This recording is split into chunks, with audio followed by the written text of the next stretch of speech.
Bismillahirrahmanirrahim. Assalamualaikum warahmatullahi taala wabarakatuh.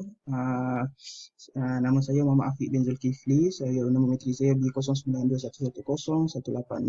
Saya dari BMMB S1 Section 1 Stroke 2 dan nama lecturer saya adalah Encik Abdul Halim Hakim bin Abdul Aziz.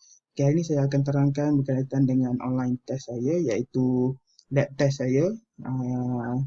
Di mana saya diminta untuk menerangkan bagaimana lab test ini berlangsung lah.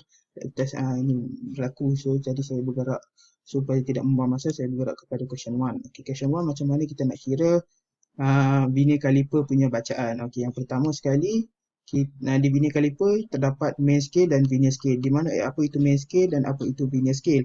Okay, main scale adalah yang di atas ini adalah 0, 10, 20, 30, 40, 50, 60 ini adalah main scale.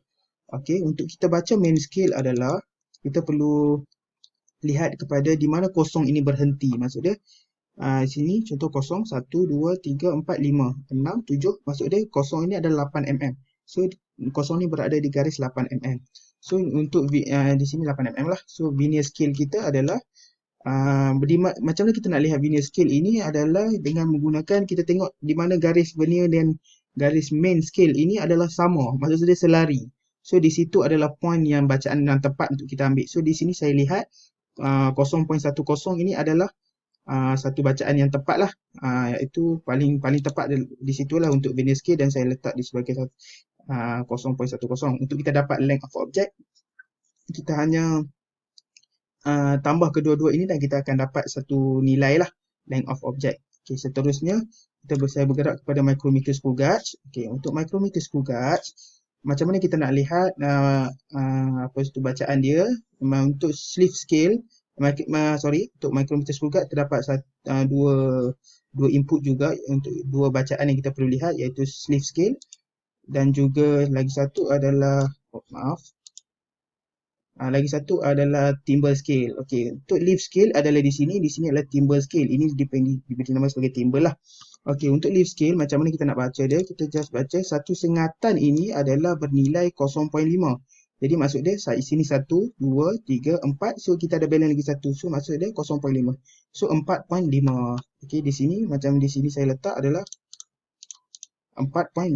So untuk timbre scale di sini 4.4, sini 4.5, sini 4.4.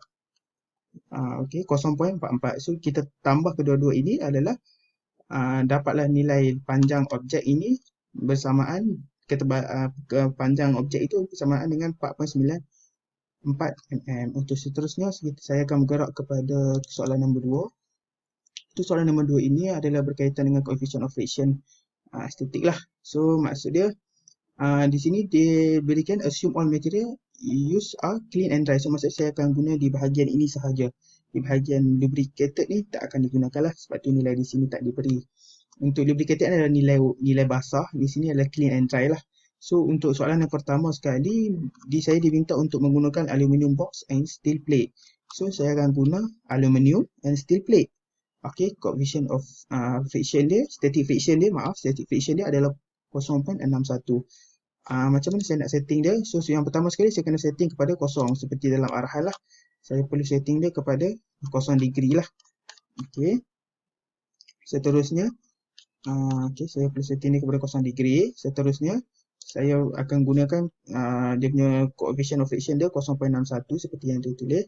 So kita run dia. Sini saya bagi contoh 3 lah.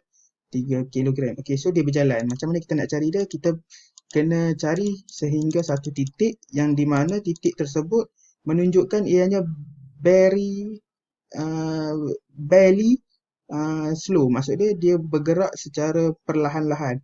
Dia tidak berhenti secara mengejut macam ni. Dia tidak pegun tapi dia adalah bergerak seakan perlahan. Macam tu.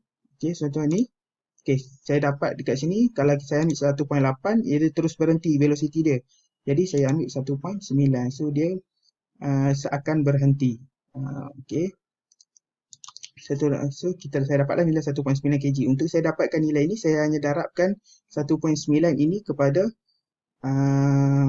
saya hanya darabkan 1.9 ini kepada 9.81. Okey, macam itulah untuk table dan seterusnya lah. Seperti itu juga untuk weight ini saya hanya darabkan sebagai 9.81.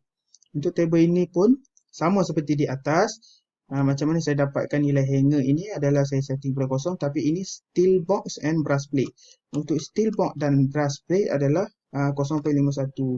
Jadi 0.51 saya hanya ubah ni pada 0.51 lah.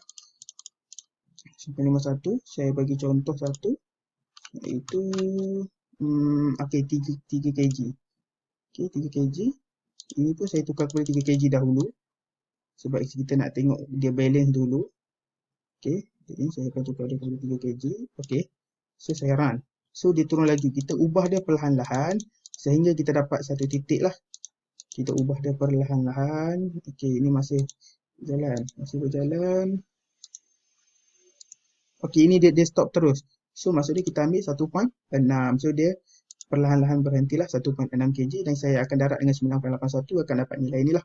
Untuk plot graph adalah saya menggunakan Excel, iaitu ini Excel. Nilai ini dan nilai ini saya akan plot lah. Saya plot untuk dapatkan sini M2, sini M1. Dan seterusnya adalah macam mana kita nak dapatkan pengiraan terhadap ini. Determine the mu_s. Macam mana kita nak dapat mu_s adalah nilai daripada sini y dengan nilai y2, y1, x1, x2. Macam tu kita tolak. So kita tolak, kita akan dapat satu nilai lah. Akan dapat satu nilai iaitu 1.67. So menggunakan formula ni kita nak dapatkan mu_s adalah 1.1 per, kita ubahkan formula ini menjadi mu_s menjadi penyebut dan kita akan bagi saya dapat nilai inilah. So sama juga untuk soalan seterusnya. Untuk soalan ini F by using the graph coefficient friction, kita hanya refer kepada line ini untuk kita dapatkan static friction because of static friction match or apply weight. Maksudnya dia bersamaan dengan apply weight kita. Okey, di situ saja bantangan saya. Sekian, terima kasih.